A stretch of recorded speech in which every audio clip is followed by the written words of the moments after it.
I have something to say for my peeps whose goal it is to pay off debt in 2025, and you're not gonna like it. You might need a second job. There, I said it, you might need a second job. Now, how do I know that without looking at your finances? Let's be logical and let's think about this. What led to people's debt? Probably the fact that they didn't have enough money from their paychecks in order to pay for things. So they felt like they had to affirm, Afterpay, stick them on a credit card because they didn't have enough money to pay for them in the first place.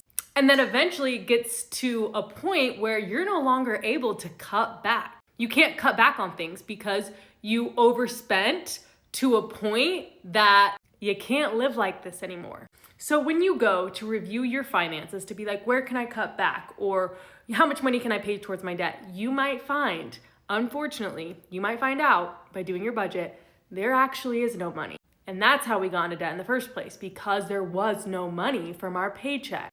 And we can't make money appear out of thin air, okay? I'm not Glenda. Actually, I'd probably be Elphaba, but that's besides the point, because I misunderstood. But chances are you don't have the extra money, because if you had the extra money, you probably wouldn't be in debt in the first place. Which leads me to my first point, you probably need a second job.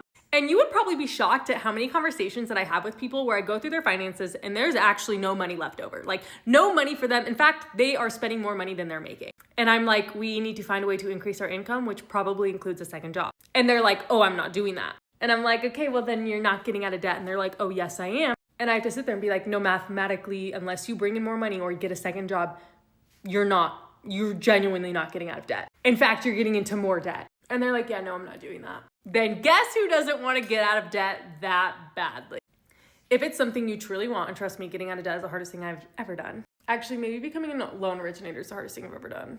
They're both hard as can be. The moral of the story is if you are not willing to do anything, and I mean anything, like get a second job for your goal to pay off debt, then you do not want it bad enough. And that's a cold, hard truth.